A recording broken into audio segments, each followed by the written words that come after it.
Low-calorie diets harm athletes' performance and health. Low-calorie diets harm athletes' performance and health. You're listening to a NeuroScience news reading presented by Hakeem Ali Bokus Alexander here on Noom Vibe, presented for World Reading Club in association with Uniquilibrium. This edition's reading focus comes to us from neurosciencenews.com, and it is titled Low-Calorie Diets Harm Athletes' Performance and Health. And it's what's interesting about this particular neuroscience news reading is that I had this happened to me recently, just the other day, maybe 2 days ago. My fitness trainer and coach, Catherine Katie Wickoff, was a guest here on Noom Vibe with me. We had a little mastermind, a strategy session where we talked about her training me and all kinds of other stuff that we found out we had in common, being yoga teachers and so on. But one of the things we discussed was how from the first time she trained with me to the next week, how my fitness level completely, it dropped a lot. It was still intense. It was still pretty high level, but from her, she and I, of course, I noticed it was very difficult. And so this Neuroscience News reading article actually came to me on July 16th, so 2 weeks ago, which is interesting because it came to me right around the time when I first trained with her. And then from that time, I thought, okay, I'm going to stop with so much of these carbs, or at least I thought I was, but I really don't eat a lot of carbs. So I don't know what I was thinking. So this, as is usual with me, this article came in at a very serendipitous time because it reminded me that it's a big no-no for me to cut back on a lot of my carbs, which I was attempting just to cut back on calories, but it's no good. I was doing just fine. And from what I can tell, because I cold read these articles, this is specifically written for women, but I had the same experience. I'm sure that it's probably geared towards women because that's what they women are whom they used for their sample to do the either. I don't know what the article is going to say because, like I said, I do this cold reading. It's just been in my inbox for 2 weeks now from July 16th. So let's get into it. It's actually it is titled what you would see here on Noom Vibe and later on Spreaker and wherever else my podcasts are found. It's titled Low Calorie Diets Harm Athletes' Performance and Health. And so let's take a listen here what it says. So it's under the categories of featured in Neuroscience from July 16th, 2024. Summary: female athletes consuming only half their caloric needs for 14 days experienced significant drops in performance and muscle mass. This low energy availability also weakened their immune systems. Okay, I have to stop right away, right there. Also, I actually, when I was in China, I had a personal experience with that where I was training capoeira, this martial art, with my friend that I met out there, Chase, who also was a guest on here a little while ago with me, maybe about a year ago. I don't know how long it was. But I forgot to eat anyway because of that, and we were training, and it didn't dawn on me until after it happened. But I all of a sudden got deathly ill. It was terrible. But so I can. This is another thing I can relate to as well. So again, summary says female athletes consuming only half their caloric needs for 14 days experienced significant drops in performance and muscle mass. This low energy availability also weakened their immune systems. The harmful effects couldn't be reversed by short-term refeeding, highlighting the risks of weight loss practices in sports. The findings emphasize the need for awareness and better support for athletes. I mean, this couldn't be more, uh, pertinent right now, more relevant right now. And it's pretty incredible.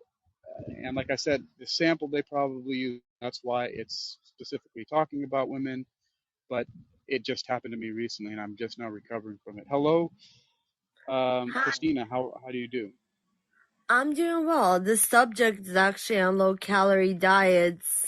I was just wanting to get some tips because I work out and I'm trying to eat a little bit more healthier. Hmm.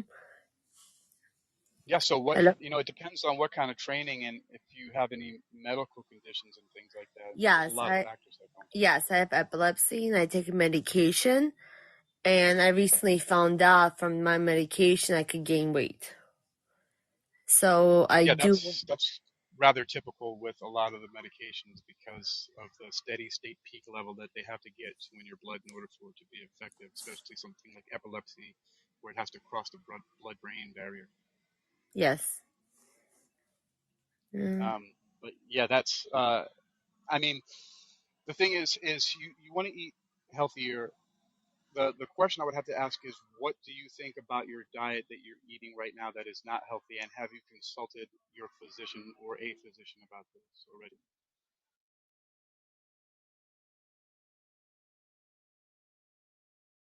Hello, hello, hello. I'm not hearing you, Christine. All right, well, that would be the question that I would ask if we get Christina back. Sometimes we have a little bit of glitch here, but that would be very important to know. Christina, if because I'm not hearing you right now, maybe you want to drop out of the queue here and come back. Hello? Oh, I think I kind of hear you. Oh, there you go. I Yes, can hear now you now. I hear you. But yeah, so the question was, have you consulted a physician about it? And also, what makes you think that because you said that you want some tips on eating healthier, but what about your diet, or what do you know about it that you say you might think Um, is unhealthy that you need to eat healthier? because I work out for like an hour, 2 hours every day. And then when I stop working out for like a little period of time, I noticed that I gained weight. Okay, so my question first would be, why are you working out for so long? Why 2 hours? Why up to 2 hours a day? For stress reliever on top of that. And what, I mean, because that's a lot. And, you Sometimes know, like when I get on a treadmill, like it doesn't feel like a workout, so I don't really notice like I did 2 hours. okay, so, okay, good. So that's another thing. What kind of workout? So you're saying that you go and you walk or run on the treadmill for a few hours. On a treadmill for like 3.5 speed and Okay, 10 incline. okay. I mean, that's not so bad. I mean, it's a good moderate workout. It's not too bad. Okay. Mhm. And so what about, you said you feel like you're putting on weight. What about your food intake? That's, is there Oh, anything that like you know of that you're eating that I you think could started be? I started eating more at home, like veggies, meat, stuff like that. Nothing unhealthy, nothing like on even oil. I boil eggs now. I don't eat as butter like I used to anymore. So I'm hoping this time I would around it's I would going to I would stay off. I would argue, I'm sorry? Christina, that butter is not. I would argue, Christina, that butter is not bad. If it's real butter, it's not a bad thing to use to scramble your eggs with, or coconut oil or something like that. I would say that that's not a necessarily a Um bad thing. Oils in general, if it's margarine, that's a different story. But again, are you eating processed foods? Like, are you eating cupcakes and candies, and are no. you drinking No. soda? That's what I want to. No. No, I drink water. Well, that's good. And so the the only thing is that you should consult with your physician about the medication and see what the average is on the weight uptake for that, because That's probably the most likely culprit, and sometimes there's not very much you can do about that except for change the kind of workouts that you're doing. Like if you're one thing that actually helps to have your body composition change, even though your weight might not decrease, is by doing resistance training exercises, meaning you can do squats and lunges with your body weight and start doing push-ups and crunches and things like that instead of simply just Be walking on a on treadmill. treadmill. When you change what you're doing as your exercise routine, Uh-huh. especially when you add resistance and you build muscle, then your body will change the fat composition because of the fact that muscle takes a lot more energy. It consumes more energy. It's like putting on more organs. It's something that needs more energy, and so your body will start to consume the calories and the fat calories. I mean, that's the one thing. I can't give any advice on the medication or anything like that, but that's I've just seen that, and I know of that as something being very typical across a wide variety of different kind of medications is weight gain, I and it's was, just because it targets a lot of the body. mm, do you have any like tips to like For help? for Um, nutrition, yes.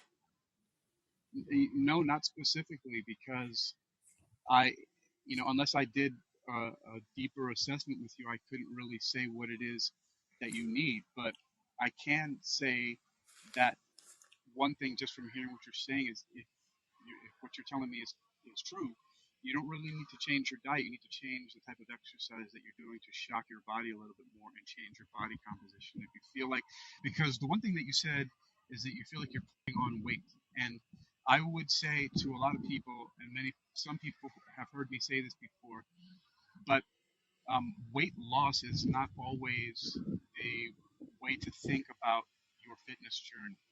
Hmm. You could think about your fitness journey as fat reduction, and maybe that's a better term because oftentimes, like for example, I've been going to the gym and I've been doing resistance training, and my body weight went up, but that's because my muscle mass increased. My muscle mass tends to increase very rapidly to do resistance training. So that's with me. I Well, will try and start I will try and start doing the squats, and I will start doing the planks and see if that would help, and see if yeah, that will see if that will help me like in long term. But I did do like planks last year, like a lot of jumping jacks, all of that, but still like for some reason with all that work, and when I work out, and especially when I put my mind to something, I do it very like consistently. And I went on vacation, and I would thought like because of so much like work I did,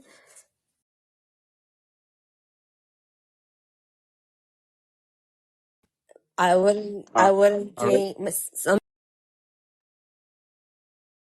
and I wouldn't gain the weight back, but for some reason it like came back and went away, came back and went away. That's why I wanted to see like if you had any like to help me like stay away even on vacation.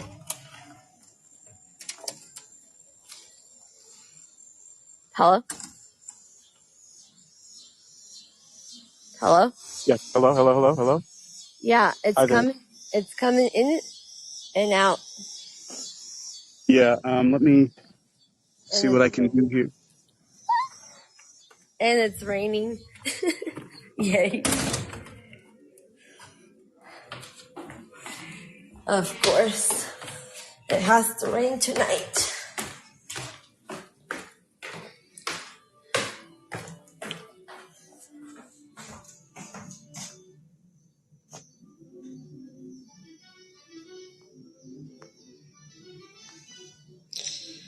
I mean, it's a very specific thing about, you know, what you're doing. All I can say, like I said before, was to look at doing compound movements, meaning upper and lower body movements if you can at the same time.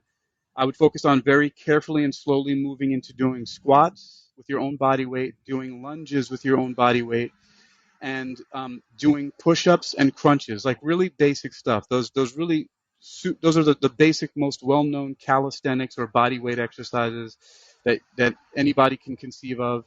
And when I say push-ups too, um, I it try doesn't push-ups, but I don't have that much like strength, upper strength to good. do it. I'm glad that you brought that up because that's what I'm going to address right now. Is if you simply put yourself into a plank position, which is the top of a push-up, right? So where Hmm. your body is straight and your arms are straight, right? Yeah. Without bending your elbows yet, okay?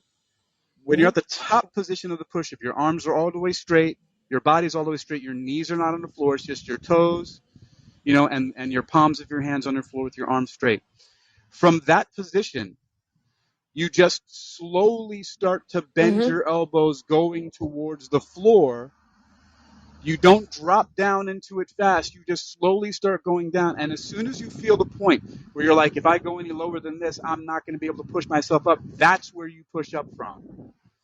So this is a modified push-ups that's better than the so-called girl push-ups that people often tell you to do with your knees on the floor.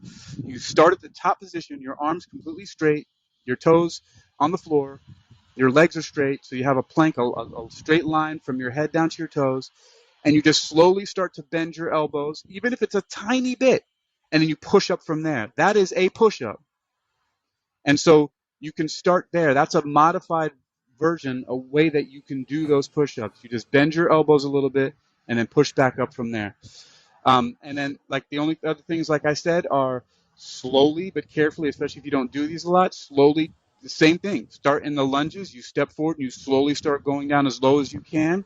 When you get to a point where you feel like that's as low as you're going to go without being too strenuous on yourself, then you just push back up from the lunge from there and then switch legs. Same thing with the squats. You get into a nice position where your feet are symmetrical. You start to sit your butt down like you're trying to sit in a chair. As soon as you get to the lowest point where you feel like that's going to be, you push up from there. All the exercises should be like that. Is that you start where you are and then you'll improve later. Now, the last thing I'll tell you about this is that I would recommend that you have to give yourself about 8 weeks. So that's 2 months before you start seeing any significant Results. change in your body. You have to give at least 8 weeks and staying on the same food regimen and everything that you're doing. But you can do these things in addition to what you're doing on the treadmill. Maybe take a few minutes off that treadmill. Maybe take 30 minutes off that treadmill to work on slowly working into those exercises. But that's what I can tell you. I can't really give you any specific No, I advice more than appreciate that. you even telling me that. I appreciate the fact that you even talking to me about it. That helped a lot for me actually. And I Good. will tomorrow I'm gonna do squats, I'll do some and for like a week I will do that and see if that will help me. So like when I go on vacation, for example, I won't gain weight because it's So, like every woman like works out and she goes on vacation and she ends up gaining weight. let's talk about this real quick, Christina. I did a talk about this. I was going to mention this earlier, but this whole idea of using these words loss and gain when it comes to your body fat. You Hmm. say gain weight and lose weight. I'm going to argue, as a person who studies clinical hypnosis and and maybe knows a little bit of a thing or two about the subconscious mind, that Okay. using the words loss and gain when it comes to your body weight is not a good idea. And here's why. Psychologically, here's the result. Psychologically, when you talk about losing weight, you're basically subconsciously setting yourself up to get that weight back. Because the word loss is programmed into us and it's most usually used almost always with things that we want back. We say, I lost $20 at the casino if you do that sort of thing, or I lost $20 when it it fell out of my pocket, or I lost money in the stock market, or I my dog ran away. I lost my dog. When a person that you care about passes away, you say, I lost a loved one. I lost my turtle. I lost my keys. I lost my shoes. Lost, the word loss is most often used with things that we want back. So when we start using it, when we talk about, I want to lose weight, that's not really what we mean. We really mean that we want to manage our body weight. We want to decrease our body I fat. We want just to like become want to more fit. be. We want to, yeah. My goal Yeah. is So, to be like healthy. yes. My And goal is so I to think that just be changing the healthy and terminology. not being Yeah. worried about it. Yeah, we don't want to lose weight. We don't Just want to healthy, lose fat. like without. Yeah, we're subconsciously going to want to bring that back. That's what I mean. And then using the word gain, you're not really gaining anything. It's a misnomer. You know, if you are getting something that you don't want, that's not considered a gain. You don't gain a disease, right? You don't gain a broken bone. You don't gain cancer. So why do we use it with weight? Gain is a word that we use with something that increases that we usually desire. So in the fitness industry, these words gain and loss are used, I think, very inappropriately. So I would just say be mindful of that and I speak hear it differently all of the it. Yeah. time. Yeah. I hear it all the time when I used to go to the public gym. That's why I guess Right. that's That's what why I'm I'm saying. It's using that. normal. No, you're not alone in that. It's normal. It's statistically most frequent. Pretty much everybody says that, and no one questions why they're saying what they're saying. That's so I'm presenting that here to you and to everybody else who's listening. This is something that I've pondered for a very long time, and all I'm saying is just think about changing the words that you use with that. Instead say, I want to manage my body weight, I want to become more fit, I want to be healthier. That's it. That's all. Yeah, I just want to be healthier, and not worry So about yeah. anything like that. Yeah, that's it. Thank you So so much. Christina, is there yeah. Yeah, you're welcome. Good to meet you. Reach me as well. My sister is here. That's I was gonna say. What other times are you on? I I am kind of known as the hitman, Hitman, Hakeem in the morning, afternoon, or night, because I never know when I'm going to be on here morning, afternoon, or night. So I couldn't really tell you that. Oh, So you'll see my notifications come up. I saw that you followed me, so that's when it'll yes. happen. But usually it's going to be sometime in the evenings, maybe. So that's all that it is. I mean, I'm not that organized. There's other things that I do that are organized, but coming online for stuff for this, I haven't quite gotten it down yet, although it's probably going to be a good idea as I become more efficient with the other parts of my schedule. So, all Okay. right, Christina. All right. So that was Christina. She just had some questions about um, improving her body composition or changing it with diet. I just gave a few tips for some exercises to do just based on what she said about the kind of exercise that she was doing which is a lot of time on the treadmill. And I wouldn't say stop doing that, especially if it's good for what she said for stress relief. I would just add some different things, maybe take a little bit of that time away from the treadmill to do these different resistance exercises. And where I left off was uh, in this article that's, as people here on Noom Vibe can see, the title is Low-Calorie Diets Harm Athletes' Performance and Health. This article from NeuroScienceNews.com was specifically talking to women because I believe that, as far as I know, I do cold reading of the articles. As far as I can tell, it has to do with female athletes, but it actually personally applies to me because I recently noticed a sharp decline in my athletic performance with my personal trainer from week 1 to week 2 because I attempted to cut out my carbs and it didn't do me any good. And today I went back into the gym and I noticed my performance increased, but it's also because I didn't skip out on the carbs or the calories. And my body just said, hey, let's do this. And I actually recorded it without stopping the camera at all, the full 5 5-minute rounds with the 1 minute break in between. And I'm going to use that as a background video for a talk that I do later and put it on my YouTube channel, which is the same as my handle here on NoomVibe, which is Uniquilibrium, a combination of the words unique and equilibrium. A clever word, if I do say so myself, that only takes away the letter E from both of those words because they actually share letters quite serendipitously there. It's a fantastic combination of words. I don't know how the heck I came up with it, but Uniquilibrium, pretty awesome. So back to this NeuroScience News article. The key facts here, they list: 1, performance drop. Low-calorie intake led to a 7.7% drop in 20-minute cycling performance. 2, muscle loss. Athletes lost an average of 4% body weight, half of which was muscle. Wah, wah, wah, that's not good. That's not what I'm trying to do. And 3, immune impact. Increased stress. What the heck is going on? There's some weird ad came on the screen. So number 3, immune impact. Increased stress hormone levels and immune cell stress from low-calorie intake. The source, University of Copenhagen. I love Copenhagen because I'm a physics nerd, and like there's a lot of stuff that went on in Copenhagen, like the Copenhagen interpretation of the Schrodinger equation, and I mean there's some really cool stuff. Anyway, let me not get caught on there and geek out, but all right, so the source, University of Copenhagen, or Copenhagen.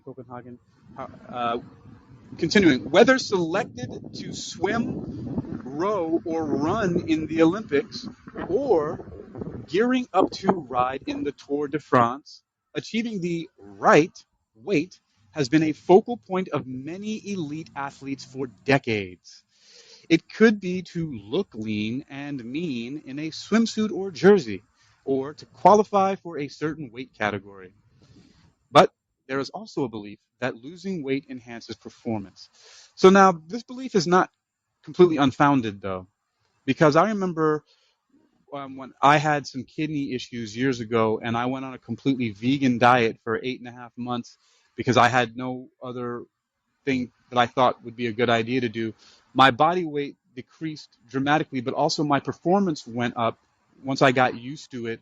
I was like super lightning fast because of it. So certain parts of my performance went up, although after a while I did notice, as I have noticed recently when I did a calorie drop, that I felt like I was having an asthma attack. Like just the other day, I kept on going with my trainer, Katie, mostly because she was there and I didn't want to wimp out on it. Like I'm just that kind of person. Somebody's watching me. That's why I hired her, because, just to be held accountable. I didn't stop. I kept going as much as I could, but she noticed it, and I definitely noticed it when we're training. But at first, yeah, it really you can take a hit from that. So let's continue with this article here. Low-calorie diets harm athletes' performance and health. Okay, so as such, it is a widespread phenomenon among athletes, especially in endurance sports, like what I do, kickboxing, martial arts, especially in endurance sports like running, swimming, cycling, and rowing, to reduce their dietary intake in the run-up to competition, which is, I'm going to say that's bad. It's probably better to increase some of those calories in the run-up to the competition. Continuing. It is particularly problematic among female endurance athletes. Many athletes focus heavily on weight in their respective sports. Consequently, they tend to go into short-term but intense periods of weight loss with the expectation of performing better, says Professor Ylva Helston of the University of Copenhagen's Department of Nutrition, Exercise and Sports. So Ylva Helston of the University of Copenhagen's Department of Nutrition, Exercise and Sports. She and PhD student Jan Sommer Jeppesen, is it Jan? Okay, so it's spelled Jan. So is it Jan Sommer Jeppesen or Jan Sommer Jeppesen? Okay, I'm going to say Jan Sommer Jeppesen. I don't know how to pronounce it, but that's my best go. So she and PhD student Jan Sommer Jeppesen are two of the researchers behind a new study on the effects of low energy availability among female athletes. The paper is published in the journal Redox biology. Redox. That's oxidative reduction for you who are muggles of chemistry, don't know chemistry. It's a redox reaction. Um, Continuing. We know, like that explains anything, right? By me even saying that. uh, so basically, oxidative reduction doesn't always have to do with oxygen. It's simply the stealing of an electron. So sometimes there are atoms and molecules who themselves are already oxidized, which means they're positively charged because they're missing an electron that usually balances out the charges on them. They go around stealing electrons from other atoms and molecules, and that's an oxidative reduction in the simplest form that I can dig up right now. But continuing. We know that the phenomenon of not eating enough is associated with many things that are harmful to health, including missed periods, compromised bone health, and changes in metabolism. But there is still plenty that we don't know. As such, we investigated some of the possible consequences more closely, says Yepesen, who is the study's lead author. Reduced cycling performance. And if you heard my conversation from a couple days ago with my trainer, Miss Catherine Katie Wickoff, we talked about that, how my performance went down.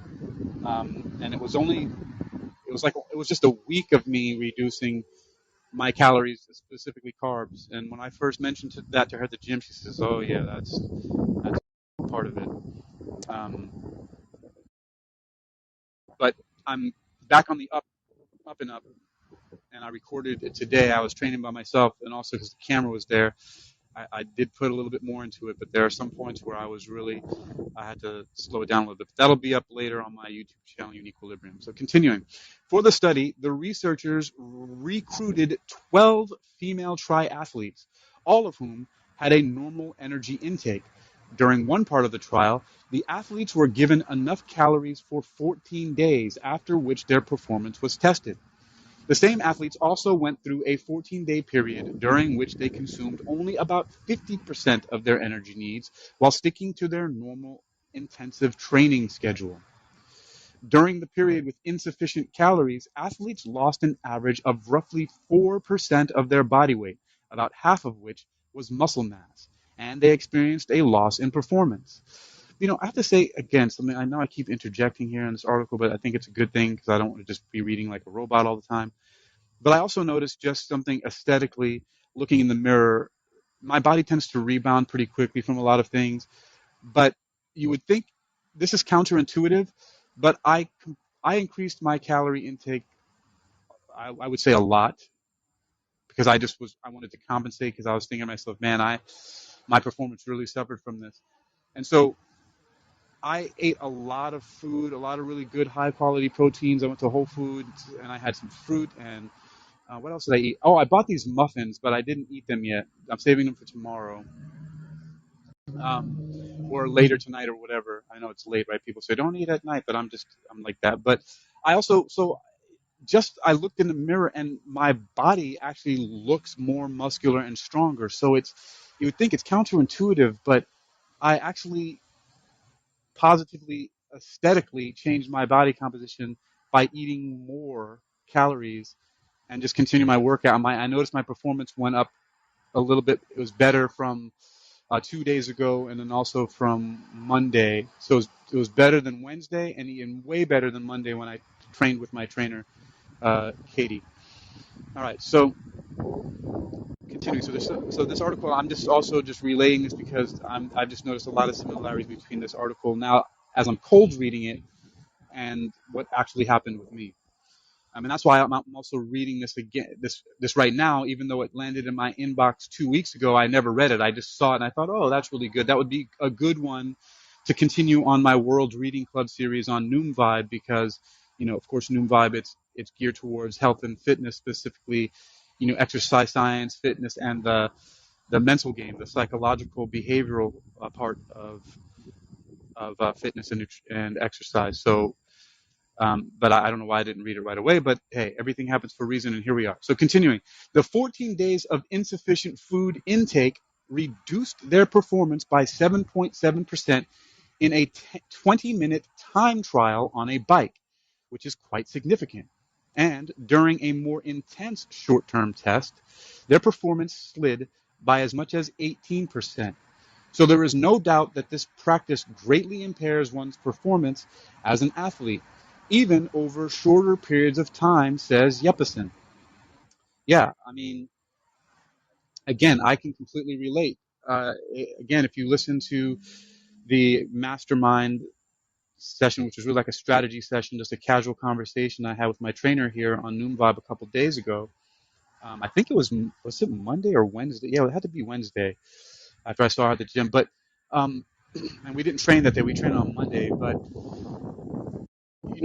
when we first trained, she was telling me, yeah, your punches, you were throwing way more than 10 punches at a time, because we agreed that I'm not going to I'm not to throw any less than 10 punches and 4 kicks at a time, and with a very short time in between. So can you imagine that? I'm throwing 10 punches and then 4 kicks of any kind, and then maybe taking a 3-second break as I move around and maybe fake some defensive movements and then go right back into it again, and for 5 minutes straight. And doing that for 5 rounds with only 1 minute in between. And so what she said, she said that I was throwing more than 20 punches and 6 to 10 kicks at a time, and it was ridiculous. It was pretty much superhuman, and for some reason I got the stupid idea in my head to reduce my calories from carbs. And then when I went there, as she said, you were barely getting 8 to 10, and you were struggling to get 3 or 4 kicks in there. So yeah, it was really it really affected me. Continuing, weaker immune system. In addition to sports performance, the researchers examined the effects on athletes' immune function. Among other things, we saw that insufficient energy intake was associated with increased systemic stress. The athletes had a large increase in cortisol, a stress hormone, and a dramatically increased stress level in immune cells.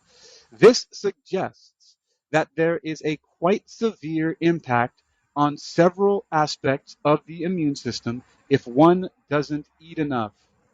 This may potentially contribute to athletes being more exposed to illness, says Yepesen.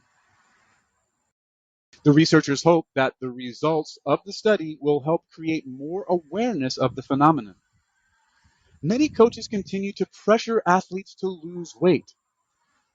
Okay, I'm going to say something. Maybe you guys might think it's too much information here, but I was on a wrestling team in high school, and my weight class was 151. But quite often, the coach would uh, have me wrestle 2 weight classes above. So you'd go 151. The next one was, I think, or no, it was 152. Then there was 160, and then there was 171. And sometimes, because we didn't have enough people in the different weight classes, I would actually wrestle 2 weight classes above. So instead of me wrestling at 152, I would wrestle either at 160 or 171. I was still quite successful at doing it.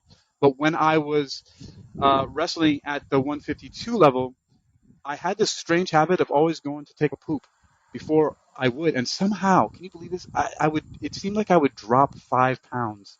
Like, was I really carrying that much poop? Like I said, it may be TMI, too much information for some of you, but that was just really weird. But that was because this is one of those sports, wrestling, where you have to maintain your weight. Just like in professional combat sports like MMA, you have to make, they say you got to make weight, you got to make weight. Where nowadays, if I was doing that, and which I did when I was fighting before doing kickboxing, I actually just fought at whatever weight I was comfortable. Whatever my walking around weight, whatever they called it, that's what I fought at. I wasn't attempting to drop weight for that. So I was competing at 185, 190 sometimes, because my body weight was usually around 180 pounds, so I could fight in that weight range with no problem. But continuing, so many coaches continue to pressure their athletes to lose weight. Hey, there's that word again that I just talked to Christina about, right? Lose weight. I think that it's not a good idea to use that term, because the word loss and lose is so connected with things that we usually want. Think about that. That's all I'm going to say. I mentioned it earlier, so you can listen to this again. But think about the word loss, right? You lose money, you lose lost in the stock market, you lost your pet, you lost your keys, you lost your car, you lost your shoes, you lost a loved one, right? The word loss is usually with things that we want back, so it sets up in our subconscious mind to get that back. So it subconsciously has us fighting against ourselves. There, I repeated it. Okay. Um, for many years, it has been a part. Continuing the article. For many years, it has been part of the culture in the sports world and remains so. We need to shed light on the phenomenon and ask critically, what are we actually doing to our athletes, both physically and psychologically? Says Helston. Team Denmark. Team, team, Team Denmark to use the results. Team Denmark, the Danish elite sport organization, welcomes the new research results with open arms. It focuses on a really important topic and challenges the attitude that lighter is always better. The theory and culture remains prevalent in many sports. I experienced many athletes who trimmed their weight in the weeks leading up to a competition, but without understanding the consequences of doing so, says Mikey Jorgensen, a sports nutritionist and manager at Team Denmark. I'm saying Mikey, it's what the heck is going on here? What's happening on the screen? Really weird. I hit something that. Okay, Mikey, because it's spelled Majke, and Jorgensen Jor Jorgensen. Because I know a little bit about the pronunciation of Danish pronunciations here. Those J's are like Y's, and I'm just gonna say Mikey. I'm doing my best. I'm not saying that I'm so sophisticated I know everything, but all right. So, but without understanding the consequence of doing so, says Mikey Jorgensen, a sports nutritionist and manager at Team Denmark.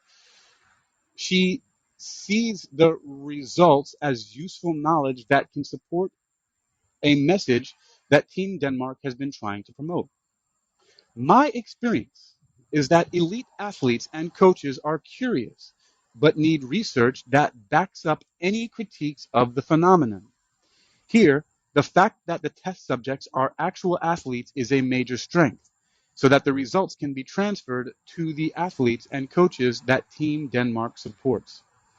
We will use these results to support what we are already trying to communicate, both when we sit down with athletes one-on-one, as well as during workshops and presentations in these type of contexts, says Jorgensen. 3 days of refeeding does not help. I know that because I've been doing it for 2, and I can say it's only helped a little bit. Or at least maybe I think so. Maybe part of the psychological thing of the fact that I was filming myself, and my ego was boosting me a little bit. Ego boost. I maybe only felt like, but then I also did take a natural organic energy drink. I did drink, what is it, yerba mate, but it was from a can. It was like pre-mixed that I got from Whole Foods when I was there because I was feeling a little bit sluggish. So with my pre-workout meal, which was chicken and broccoli and vegetables, veggie egg rolls that they have at their hot food bar there, I had um, I had a can of that yerba mate, which is an energetic, high caffeinated, and has other interesting phytochemicals in it type of tea. So, and that maybe, and also being filming myself, there's a combination of things. So, but this next subsection says 3 days of refeeding does not help. I had 2. After 14 days of low energy availability, they call it LEA, L-E-A, low energy availability, the athletes underwent a 3-day refeeding period as part of the trial, during which they were provided plenty to eat. We had expected that the 3 days of enough food would restore their performance and maybe even improve it, but there was absolutely no effect. Their performance was just as degraded as prior to the 3 days. This tells us that the negative effects cannot be reversed by quickly replenishing energy stores, which is a strategy used by many athletes, says Jeppesen. Women more vulnerable than men. Oh, well, see, there you go. Well, maybe that's why, right? Because that could also be a factor. See, I'm open to all the information here. And remember, the reason why this is all surprise to me, because this is a cold reading. I barely looked at the title of the article and saw some of the things it said about women and so on and so forth um, before. But this could also be a clue here why, besides the fact that I had an energy drink of the yerba mate and that my ego might have boosted some of my performance because I was recording myself. Also, it says here that women are more vulnerable than men, and I happen to be, by most uh, by most objective labels and classifications, I am a man. So, according to the research literature, men tend to be more resilient when it comes to insufficient energy intake. Well, there you go. Based on the rather limited research in this area, it seems that men are able to tolerate reduced energy intake before it affects us negatively. This indicates that women in particular are a vulnerable population in this respect, says Yepesen. The gender difference is partly due to the fact that low energy availability can cause a woman's estrogen levels to drop drastically. Since estrogen protects the circulatory system, muscles and bones, etc., estrogen loss has extensive effects on a woman's physiology.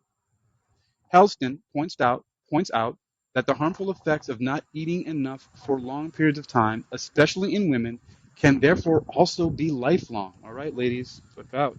She said it could also be lifelong. But again, uh, this article has limited research. They only used 12 women for the study.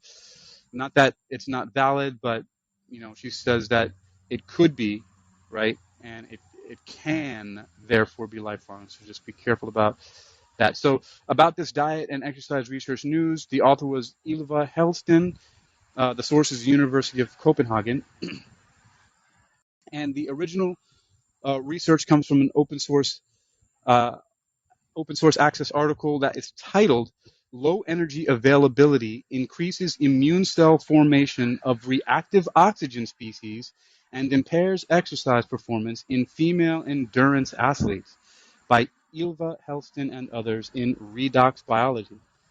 Well, that's why it was in redox biology, because it has to do with these reactive oxygen species. Oxidative stress. Interesting. All right. So there's that, and I gave a little bit of my own experience with that. Also, Christina came up earlier and talked to me about her dietary concerns and how she wants to improve her fitness level. So thanks, Christine, for coming up and asking me those questions. And since it's here and I can hardly help myself in reading stuff, that's it for the main article. This next, what I'm going to do is I'm going to read the abstract from the actual research paper that came out, the abstract from it, which is attached here on neurosciencenews.com. Just that's what I do, and there might be some other things that come out to me while I'm reading it, but that's it. Basically, I don't really have much more to say about that. Just that I had an experience with some of this myself from reducing my calories. I experienced the low energy, although I seem to have bounced back a little bit more quickly. The article did address that. It could be because of I was born male and I have a lot of testosterone from being so. And the article said that women are more affected than men. Men happen to be more resilient with the calorie reduction, and that it tends to decrease estrogen, which of course has more of an effect on the physiology of women. So there's that. All right, so this is the abstract that was the basis of the article titled "Low-Calorie Diets Harm Athletes' Performance and Health" here on NeuroScienceNews.com. Abstract. Low energy availability increases immune cell formation of reactive oxygen species and impairs exercise performance in female endurance athletes. Introduction. The effects of low energy availability, LEA, on the immune system are poorly understood. This study examined you know what? you would think that how are the effects of low energy availability on the immune system poorly understood? I mean, with all the starvation in the world and people who are going hungry and people haven't been performing athletes in a long time, especially like I mentioned this before that at least two of my girlfriends were bodybuilders, one professional, and one of the things that they do before competition is cut weight and the things they tell me about how they feel like they're actually forcing themselves to smile and to get through the kind of posing that they have to do. It takes a hard toll on their body. They dehydrate themselves and they extremely deplete their calories. I mean, this has been going on for a long time with a lot of people, and especially people are starving, and this is still poorly understood. Man, science. I mean, they're doing a lot, scientists and researchers, but it surprises me sometimes the things that are still, I still hear that term, that it's poorly understood. But let me get back, all right? The effects of low energy availability, LEA, on the immune system are poorly understood. This study examined the effects of 14 days of low energy availability on immune cell redox balance and inflammation at rest and in response to acute exercise. The to acute exercise and exercise performance in female athletes. Methods: 12 female endurance athletes, age 26.8 plus or minus 3.4 years, and maximum oxygen uptake, VO2 max, 55.2 plus 5.1 milligrams, milliliters times minus 1 times kilograms minus, 55.2 plus or minus 5.1 milliliters per minimum. I don't understand this biology equation right here. Were included in a randomized single-blinded crossover study. They were allowed, or they were allocated to begin with either 14 days of optimal energy availability diet.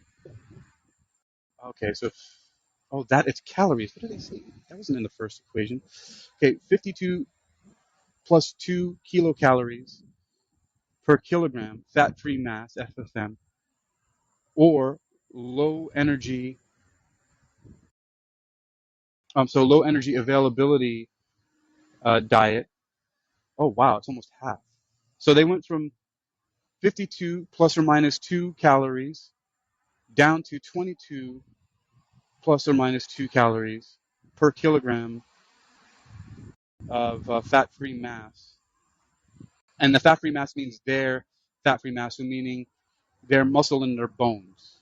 So they were able to take in, at first, the optimal energy availability. They were able to take in 52 plus or minus. It says kcal, which means kilocalories. Most of us know them as calories, though, per kilogram of fat-free mass. So, for every kilogram, they were able to take in 52 calories in the optimal, and then in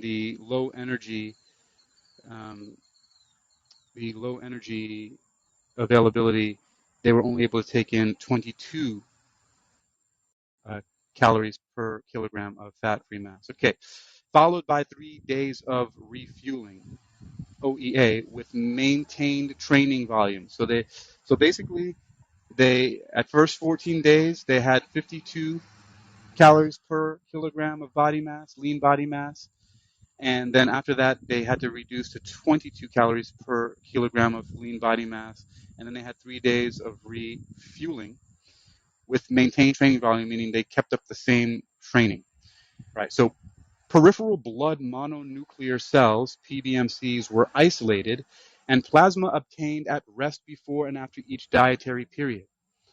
The PBMCs, peripheral blood mononuclear cells, were used for analysis of mitochondrial respiration and H2O2 emission and specific proteins.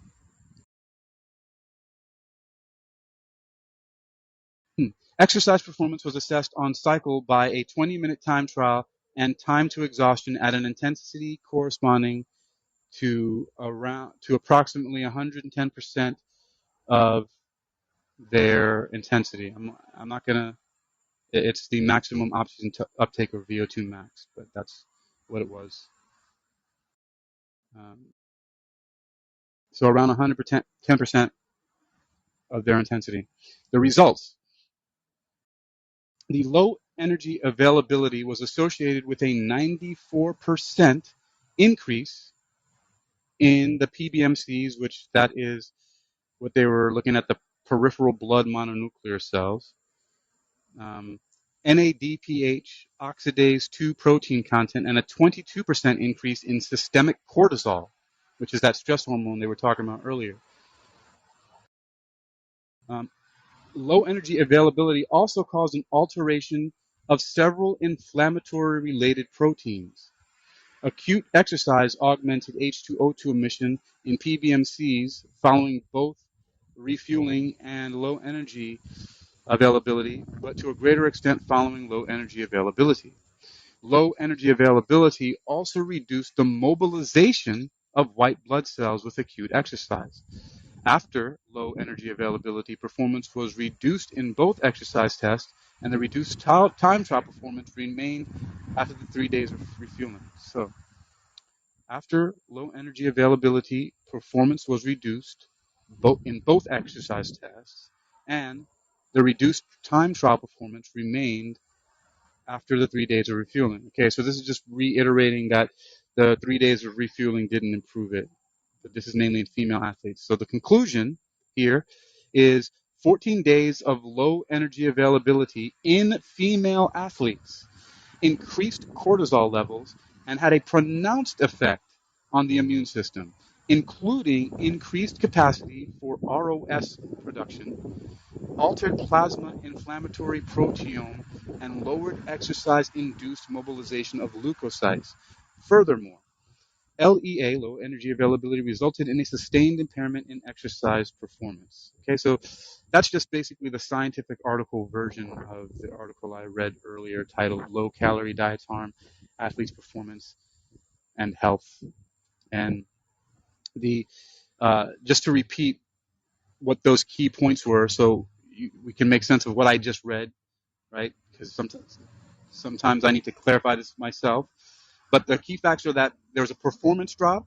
The low-calorie intake led to a 7.7% drop in 20-minute cycling performance. 2, there was muscle loss. The athletes lost an average of 4% body weight, half of which was muscle. And 3, immune impact. Increased stress hormone levels and immune cells stressed from low-calorie intake. So that's really what the takeaway is from here. And this comes from, once again, NeuroScienceNews.com. And you can find this article on NeuroScience News. It's titled Low-Calorie Diets Harm Athletes' Performance and Health. I actually just recently had an experience with that. And you can find that on NeuroScienceNews.com. This has been a NeuroScience News reading presented by me, the Hitman, H-I-T-A-M, Hakeem, in the morning, afternoon, and night, because I never know when I'm going to be on here, morning, afternoon, and night. This is read for World Reading Club in association with Uniquilibrium. Thanks for bouncing through or sitting a spell, everyone who's come through the room. That's Teresa Tuck, Dr. Rao. Hello, Dr. Rao.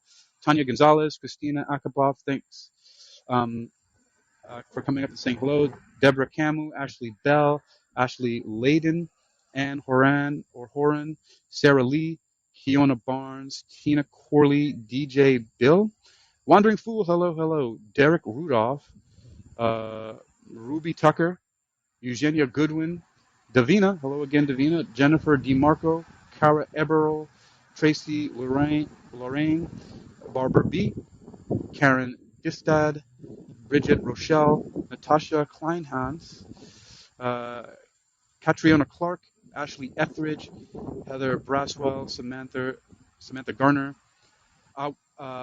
Awapuhi Melamel, how do you say that name? That's a cool name. Jean Deering, Renee Allen, Joseph Bunch, Jennifer Sorg, Kenneth Manning, Erica Boyle, Gail King, Karen Peters Bowden, or is it Bowden? Cecilia Grace, kudos. Kristen Francis and Edward Smith. And that's all I got for you. This was Low-Calorie Diets Harm Athletes' Performance and Health. Until next time, stay well.